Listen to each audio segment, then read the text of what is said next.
Hey,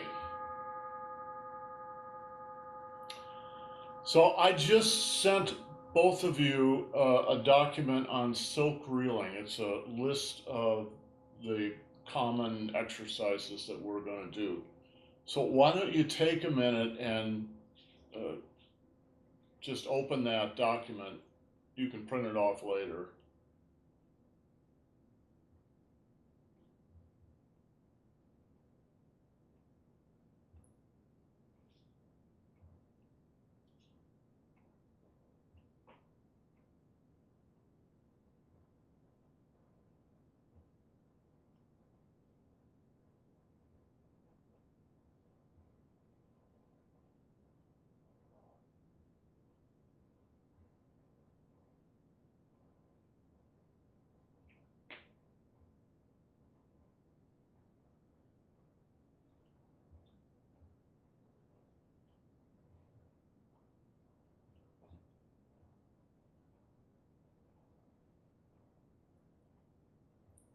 Jack, do you see it there?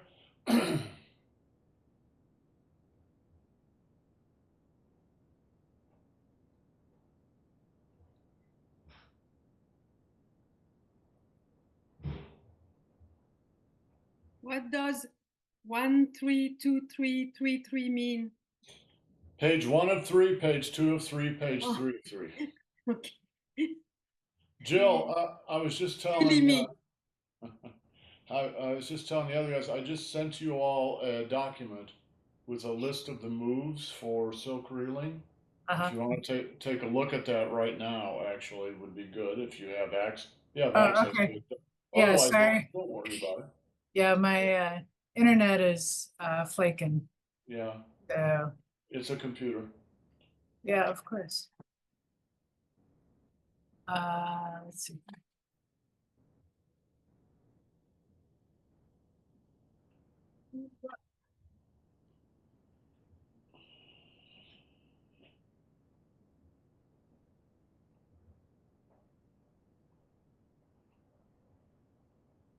What are to show body reels?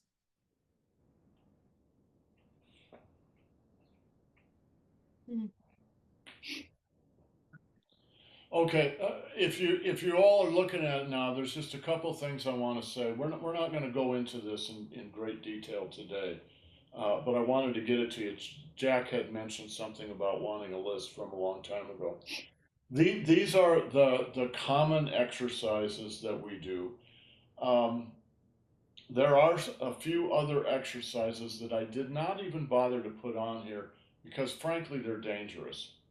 If you're 18 years old and you are an athlete and you are trained up, that's one thing. However, none of us, I'm including 18 me, in my head.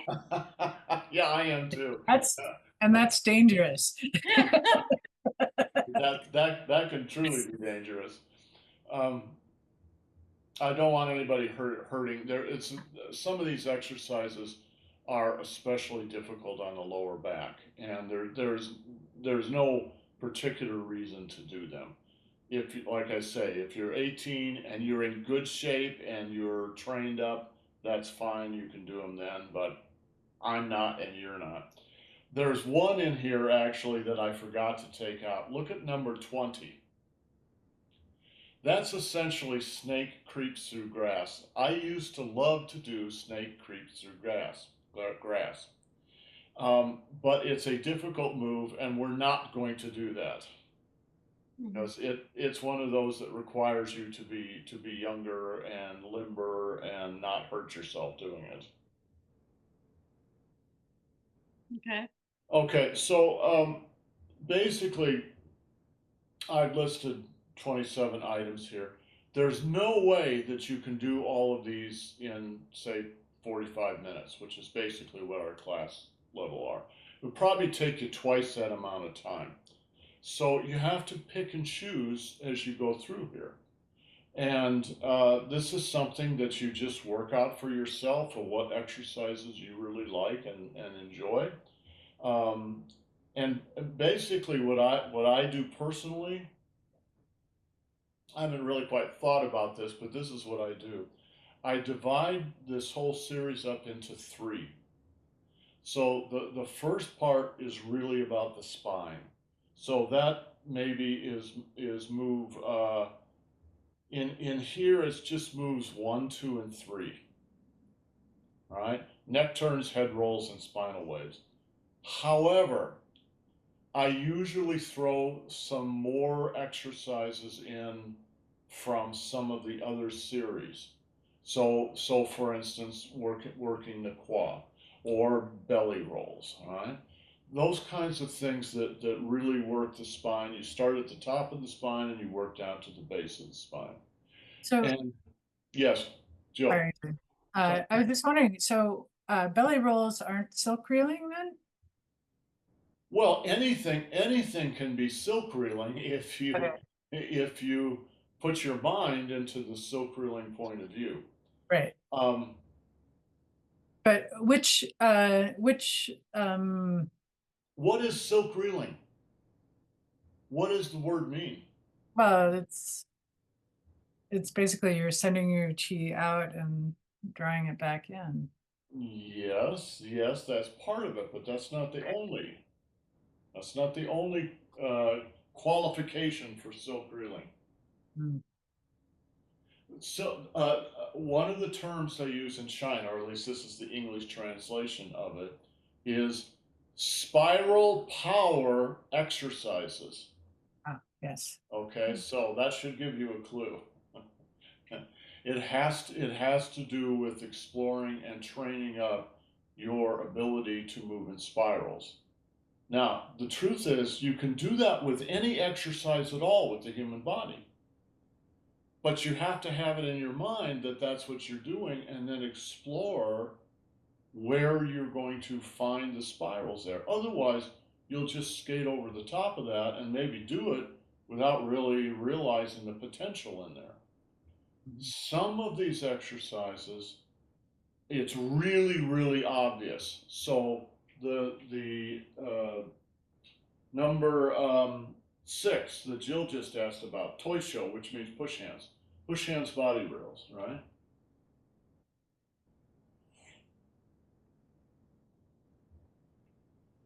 Well, you can't avoid feeling the spirals in there. The elbow, right? Pretty hard to not feel the spiraling that's going around in there. However, something like belly rolls, it's really possible to kind of just miss that because it's much more subtle.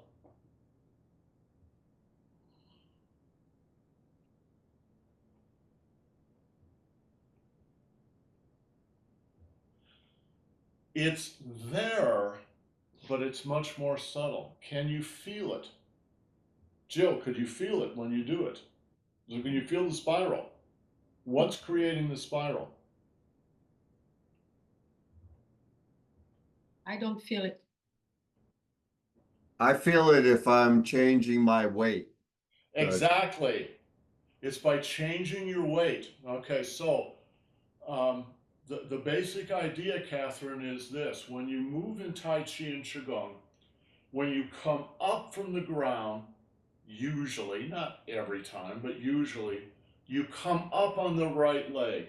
You go down on the left leg. Now, that's totally arbitrary. You could just as easily come up on the left leg and go down on the right. Why do we set a standard of up on the right and down on the left? Because in China, usually these exercises are done in group. And they don't want the group to look like half of them are going one direction and the other half are going the other direction. And they look like they don't know what they're doing, right? So everybody come up on the right, everybody go down on the left. Well, feel when you do what is really a very subtle kind of quiet exercise like belly rolls. Up on the right, down on the left, up on the right, down on the left, up on the right, down on the left. Well, there's a circle. And where there's a circle, you're going to find a spiral.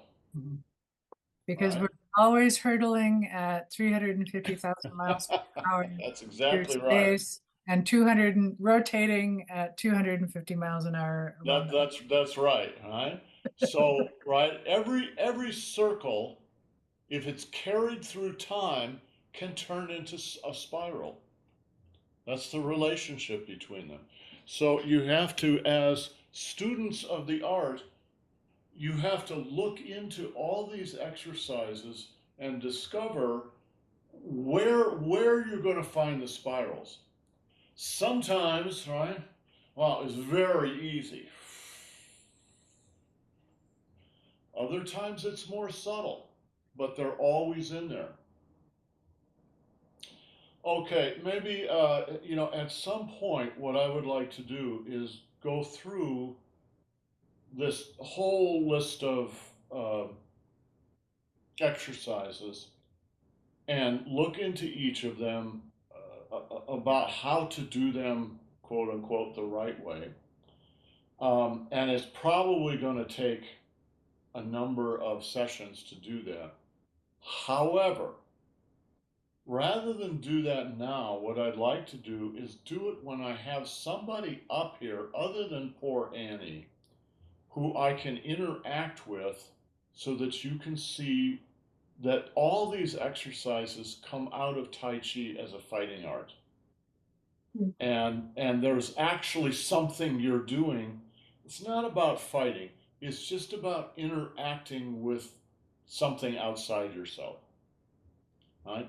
Qigong is all about inside yourself, right? For the most part. It's all about, Tai Chi is all about interacting with the world. One is inner, the other is outer, you could say. So it would be really helpful to me if Kevin came up, or maybe Adam or Matt, and we could do some of these exercises, and then you can see, for instance, even something as simple as this, guys. Do you realize what you're actually doing? It's almost impossible to explain this without somebody for me to interact with. You're actually doing something. I'm not just going like this. You're actually interacting with somebody.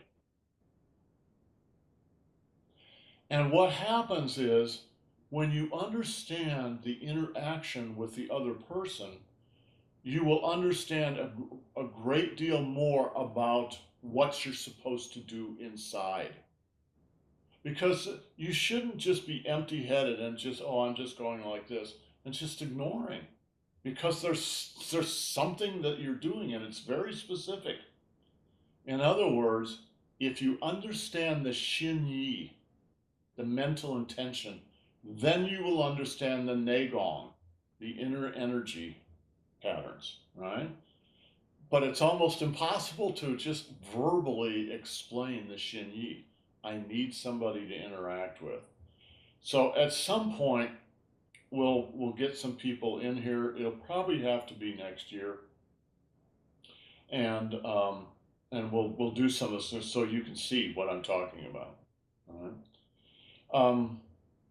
But there's one thing I wanted to say about this, because now that you guys have got this, you can look through here, and I think it would be good if each of you led a silk reeling routine, over the weeks. Just pick some out here and do them. Find out the ones you really like. Put together a routine for yourself that you can lead for the class. It's going to last roughly about 40 minutes or so.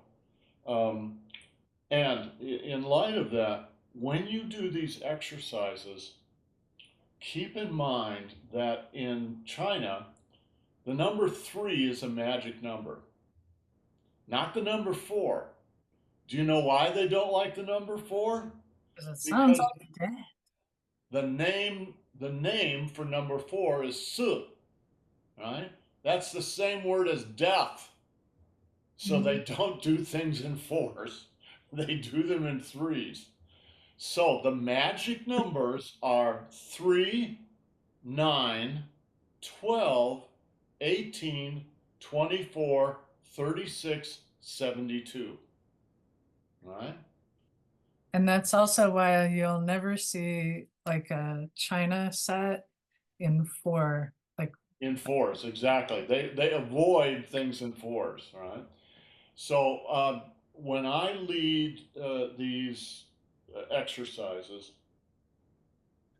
something like neck turns, I do neck turns 24 times. It takes that long for things to kind of settle in, and it's usually between moves 18 and 24 that my neck will really start to pop and loosen up. Something like head rolls. I do those 12 times in each direction. However, maybe you're short on time that day. So instead of doing it 12 times, you just do it 9 times. Right? You could just do it 3 times, but that's not really enough to get much out of it. When I do spinal waves, um, forward spinal waves 12 times, reverse spinal wave 12 times. You're a little short on time, do it 9 times. Shoulder reels 12 times. 12 times reverse, 12 times forward, 12 times, 12 times double, everything 12. You need to do enough of these that they begin to sink in the body. And don't rush through them. It's better to do fewer numbers of these and give them a little bit more repetition, a little more time, than it is to try and rush through and cram everything in. You can't do all these exercises in 40 minutes, period. You can probably do about 2/3 of them. So to finish up, I should finish what I started saying earlier. I start with a series for the spine because you got to loosen the spine up, right? You work from the top of the head down to the base of the spine. I've only listed sort of 3, the first 3 there. You might want to throw a couple more in. Just judge by your own. If you're leading, judge by your own body. Well, I need a little work with my pelvis and hips, so throw the quad in there. Throw the belly rolls in. Whatever. Um, and then there's the stuff at the end. Right? The stuff at the end is just as big. So you might spend 15 minutes on the beginning stuff for the spine. You might spend about 10 minutes doing the final stuff. Well, what's the final stuff? Well, the final stuff are the wrists, the ankles, the doling, right? The doling, and then the final Qigong at the end. Well, that's actually more than half your time. But that leaves the time in the middle. The time in the middle is when you do what we really think of as the silk reeling exercises, right? So, lazy dragon, for instance, right? Or toy show. Oh, all those exercises.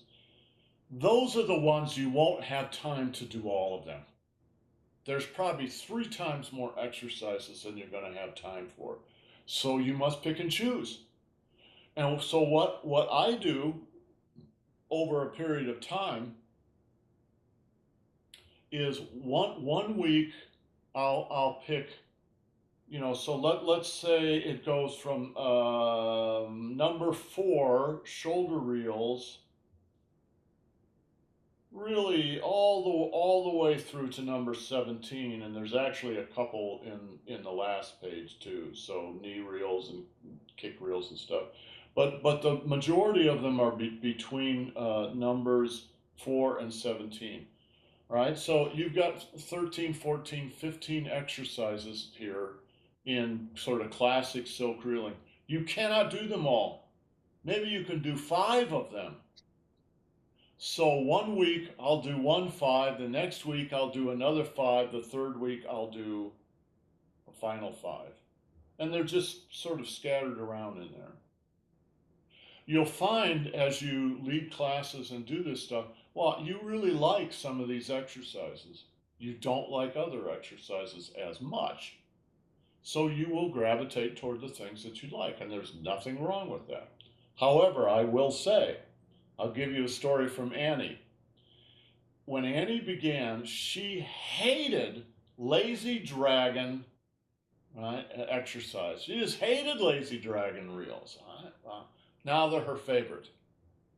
So as you become more and more experienced with this, you may find your own tastes shifting and growing as you go along.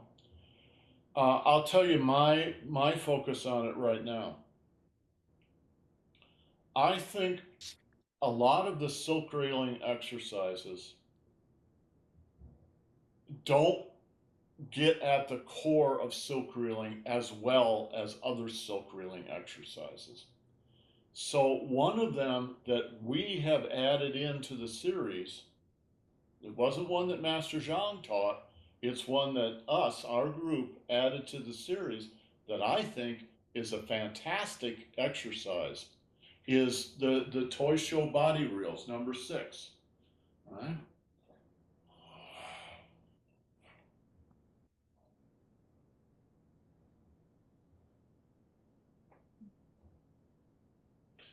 Why do I think it's so good?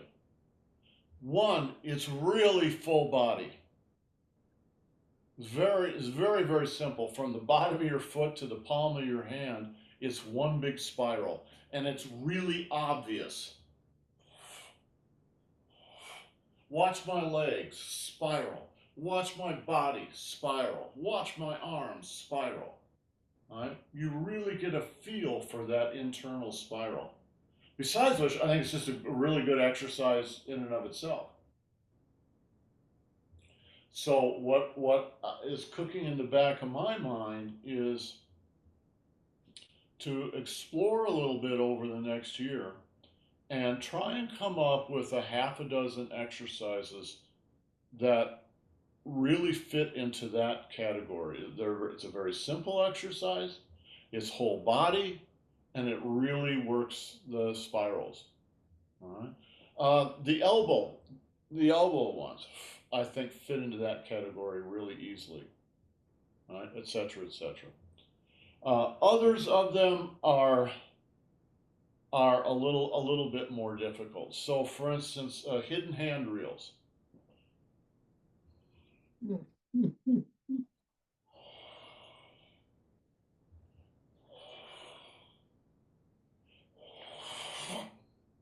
Well, that actually is a whole body reel, but it's just much more difficult to do.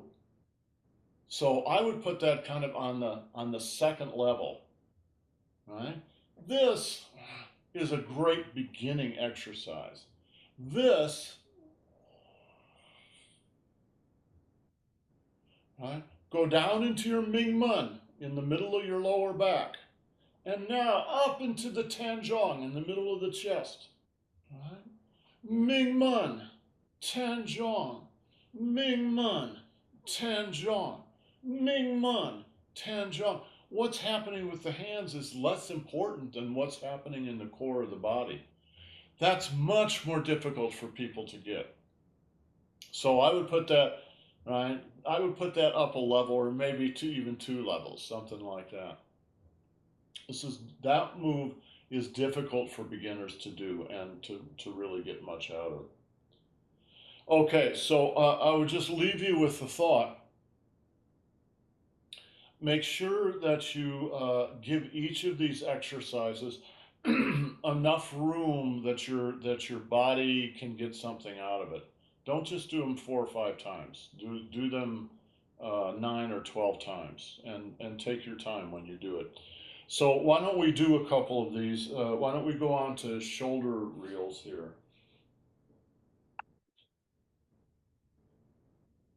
Now I'm actually going to do these at a little bit of an angle.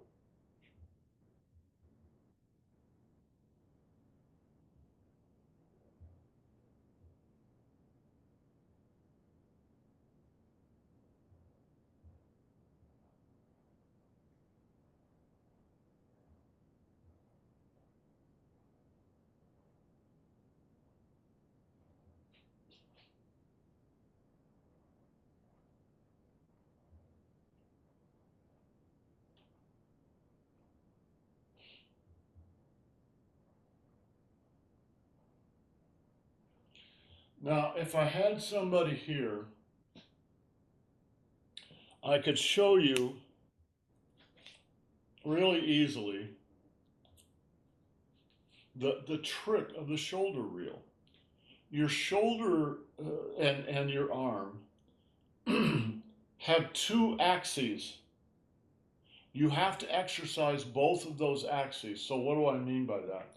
Well, one axle just goes straight from shoulder to shoulder, right? So it's this direction. And so if you revolve around that axle, you should look like this. Right? Down in the Ming, you know where the Mingmen is, behind the Dantian and the Tanzhong, right? Tanzhong, Mingmen. Tanzhong, Mingmen. Tanzhong, Mingmen. Up on the right, down on the left. Up on the right, down on the left. Right? Open the chest, open the back. Open the chest, open the back. Open the chest, open the back. Okay, but there's another axis too. The other axis goes straight up and down the arm. And if you're going to engage that axis too, you have to rotate the arm.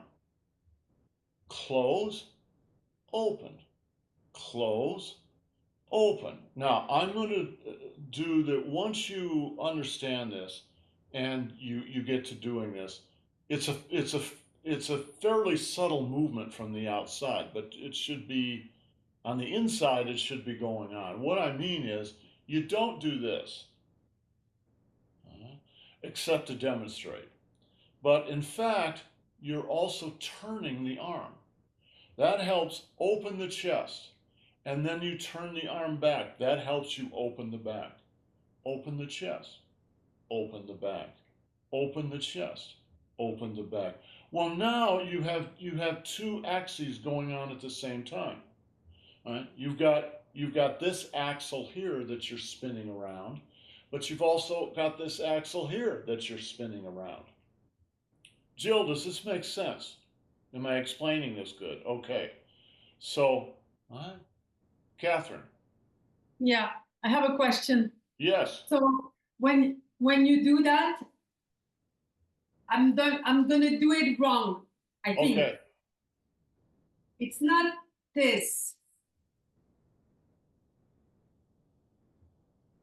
You stay on those axes. Yes. You stay on this axis, but as you rotate your arm back, you also open your arm. Yeah. And then as you come forward, you close your arm.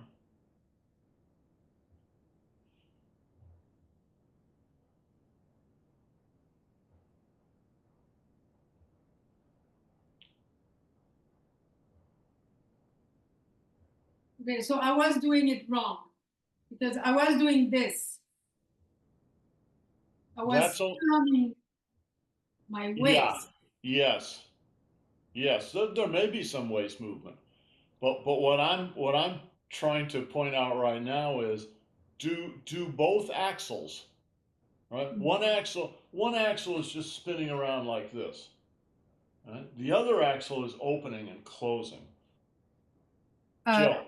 I was gonna say, what was helpful for me, because I remember this lesson from back when we were in the studio, is that it was, try to imagine that you're sitting on a chair that's on a rail, and you're basically just sort of moving backwards and forwards on that rail. Yeah. So Yeah. that was the cue that I remember. So combining something that Jill just said with something that Catherine just said. Catherine, you're right that your center line, your Zhongmai, is pretty stable. You shouldn't be forcing it to be stable. It's just kind of natural, right? You're just moving back and forth. What Jill said is a metaphor that I used to use. If you've ever done a rowing machine, right? The seat on a rowing machine is on a rail and it moves back and forth. You have no other option. It's not going to go sideways. It's just going to go back and forth. And so your own seat, right, your qua here, is just going back and forth, back and forth. So is there a little waist turn? Well, yeah, there is a little, and I'll show you why. It's because of the way your feet are placed. Because your feet are placed this way, you're going to slide slightly toward the right foot as you bring the weight to the right foot, and then you're going to move slightly toward the left as you move to the left foot. But it should just be slightly. You might see some people doing this. That's wrong. Because you're losing your balance in both sides. You want to stay, right, pretty straight. Now, this has to do with needing a partner here to show you a couple of things. When you push hands, you're in a simulated competition. I say simulated because the person you're working with is a training partner. They're not actually somebody that you're sparring with in a competitive tournament or something. They're a training partner. They're trying to help you move up a few steps, and you're trying to help them move up a few steps.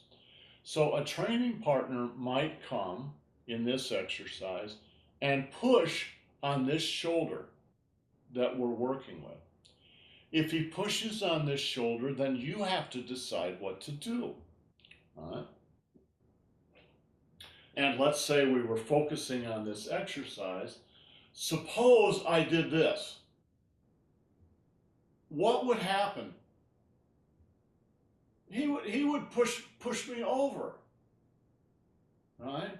When he pushes you over, you realize, oh, I can't do that, because if somebody pushes when I get to the weak point, I can't recover.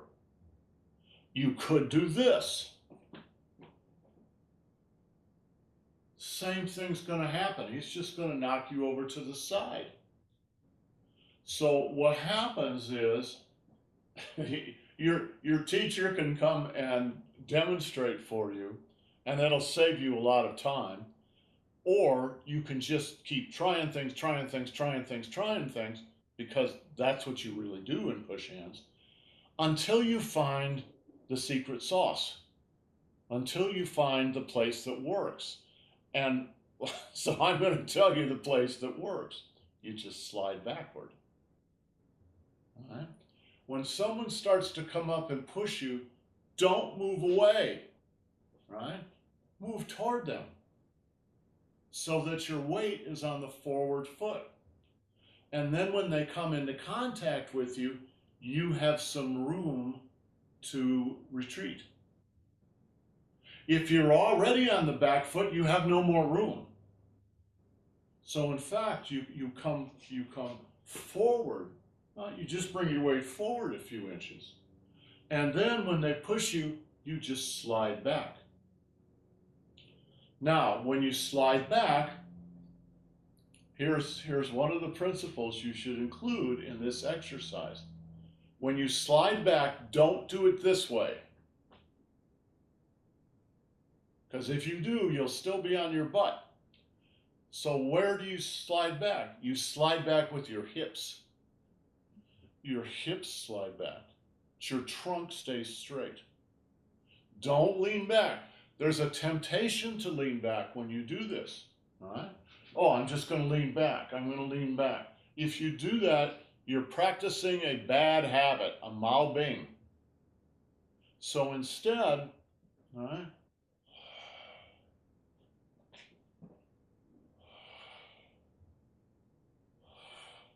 you never give up your center in any of these exercises. Even if the exercise is wild, you don't give up your center. Because once you give up your center, it's more difficult to reestablish it. Now, the second thing is when someone pushes on your shoulder, not your chest, but on your shoulder itself, like out here, you have the possibility of tricking them. The circle that goes this way, right? What kind of, well, it's a circle like this with the shoulder, right? Like this. What kind of circle is that? Lee. Lee. It's a Lee circle, a front to back circle, right? So what you can do when they start to push there is go into the forward Lee position and put a little energy in your shoulder so that you are resisting their push. The point of the resistance is to get them to push harder. Right? They start pushing harder, and then watch my hand. I release it. That's the second circle. All right? The second circle is going like this. All right? What kind of circle is that? Ping. Ping. Level circle. All right? My whole arm is turning ping. So I'm going to suck them in. I'm going to trick them, give them some resistance. They're just going to push harder. And then I'm going to release my shoulder with a ping circle. So it's a Lee circle, right? And then a ping circle. Now, when what will happen, they're pushing on you, they're leaning into you, and suddenly you release that shoulder, they're going to go like this. And you think, oh, that's why you have to suck them in. If they just push and they keep their balance, you don't have any advantage. But if you resist them a little bit, then they'll go, oh, I'm going to push really hard, all right? They don't think it, they just do it, all right? And once they start leaning on you, then release the shoulder and they'll fall over. They may not, sometimes they'll fall all the way to the ground. Sometimes they might just stumble and lose their balance. But if you lose your balance in martial arts, you've lost the match. Because, all right, he's gonna stumble there, and I'm gonna come around like this and help him do what he wants to do, which is go down to the ground. All right? Does this make sense? So when you do these exercises, you have all this in your mind. It helps to have a partner who actually does this with you, because they're actually giving you some energy. In a sense, when they're pushing, they're giving you a kind of resistance. And there's a reality to that will help you see the reality inside yourself. So yes, it is a little bit of a disadvantage not to have a training partner to work with right now.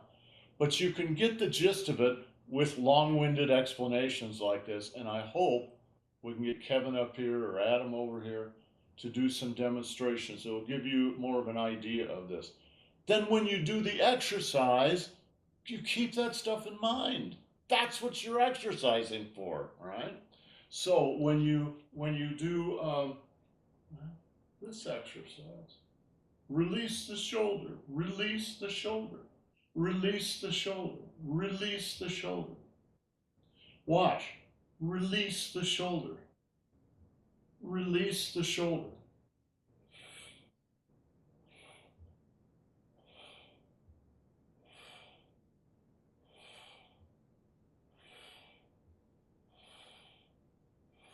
Now, I'm going to release my right shoulder. Where does the release start? Yes, of course, Dantian. Dantian is the answer to any question. But where does it actually start? In the bottom of the other foot. Watch. Watch it come up to my shoulder. Now the bottom of this foot.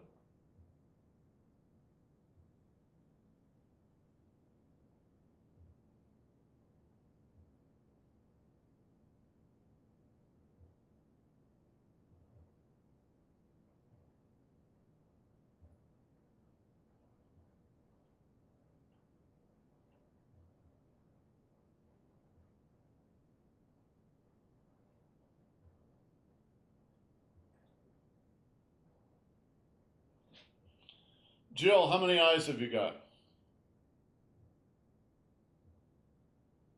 3. You have.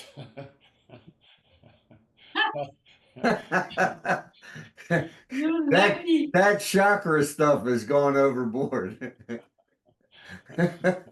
Well, no, that's actually getting at what I was trying to say. Um, one way to look at your eyes is you can use them in two different ways, and the third eye is actually getting at what I want to say. But um, when you watch me, you can watch with geophysical eyes, with your actual physical eyes, and you're just going to see my body moving.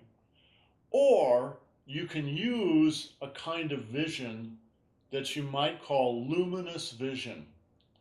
And instead of just seeing my physical body, you're seeing my energy body. Yeah, I do see it, Yeah. If you but I want to don't do, feel it in my own body. but it's there. It's there, honestly. It is there. The training in Tai Chi and Qigong is about developing your your sensorium to be more aware of that luminous kind of vision, right? And see it in nature, see it in other people, and see it in yourself. The other half of the training is to develop that kind of movement in yourself more. So, Catherine, you're saying you don't feel it in yourself, or you don't feel it very much, or other. Well, that's where everybody starts. Everybody who comes into this, I don't know what you're talking about. What do you mean chi? What's chi? What's your dantian? I can remember Yeah. back when I started with Master Zhang, who was straight from China, hardly spoke, I mean, 3 words of English. Hello, goodbye was about it. And not only was I asking these questions, but all the Chinese students were asking the questions. All right. So he had a group of good, solid, young Chinese men and women who were also asking, well, okay, he keeps talking about the Dantian. Is that real? He keeps talking about Qi. Is that real? And at first, well, you didn't know it was real because you didn't know what to look for in yourself. You didn't know how to feel it. And the only way that changed over time is we just kept doing these exercises. All right? We just kept doing it. Master Zhang kept saying, look inside, look inside, look inside, pay attention. And after a while, you start going, oh, maybe that's what he's talking about. And it's just a little tiny feeling at first. But slowly over time, it starts to grow. And you realize, is the Dantian a thing? Well, it's not a physical thing exactly. But yeah, it's a thing. It's an energy thing. Just like the center of the earth. Is the center of the earth a thing? Well, no, there's no special thing at the center point of the earth. And yet, every atom in the earth is falling toward that center. Well, that makes it a kind of a thing. It's an energy thing. All right? You can say, well, it's created by the mass and blah, blah, blah, blah, blah, blah. Well, yeah, okay, so yeah, it's created. The truth is, it's the center of the gravity of the earth. The Dantian is your center of gravity. It's a real thing, but it's very difficult to feel at first. Catherine, do you swim? Yeah. Next time you're in a pool, float on your I swim back. in the ocean. I don't swim in the Oh, pool. all right, swim in the ocean. Right? Next time She's you're a in the ocean, float on your back and feel your own center of gravity. And you can do that by playing with it a little bit. Where is my center of gravity? I'll wait for And next summer. yeah, probably a good idea. What you'll find is it's right underneath your navel. which makes a lot of sense when you think about it, since this is where we came into the world. All right. So don't be discouraged, guys. You are right where you should be at the beginning of this kind of thing.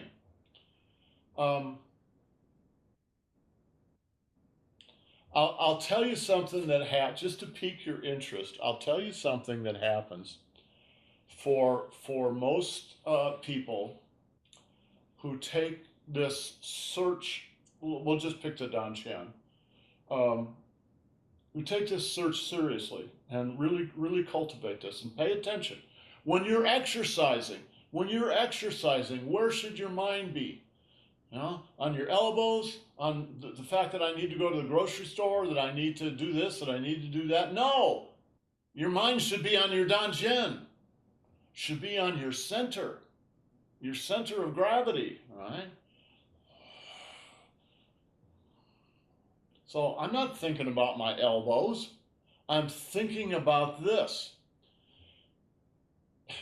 Saying your mind is on your DANTIAN is saying your consciousness is on your DANTIAN. Your consciousness is a form of energy. So when you have your consciousness on your DANTIAN, you are feeding energy into that point. And if you keep doing it, it's like fertilizing a garden. It's just going to grow. And at a certain point, it will grow big enough that you'll be able to see it and feel it. And then you go, oh, he wasn't kidding. It's really something. All right? And one of the things that may happen if you treat this seriously and do it is you will go through a phase where there are physical manifestations of this. All right? Someday you may be this is a repetition of something that actually happened to one of my students. He was over at Starbucks across the street from our own studio, and he was sitting and drinking coffee, and he said all of a sudden something started to happen. It was like there was something inside my shirt knocking. Bop, bop, bop, bop, bop, bop, bop, bop. Huh? Yeah. That's a very common symptom of the DANTIAN waking up. Right? Annie's came more from her root chakra, where her root chakra, she said, oh my God, what's going on? And this lasted for weeks. It was buzzing. Right? These are signs of the different chakras waking up and kind of coming online. They've always been there, right? But now it's like they've gotten a memo, and the memo says, "Wake up and let's do something," and it's very, very common. Some advice: don't push this stuff. Don't push it. Never push your chi. Never push your chakras. Follow them. All right? You can exercise, but like, don't try to make something happen. Just relax and be gentle, and try and do the exercises the right way, and it just happens naturally. It's like a garden. You can't push a garden. You can cultivate a garden, but you can't push it. Okay, I guess that ate up our time. Tomorrow we'll do some of the exercises on the list. All right. You guys have a good day. Ciao.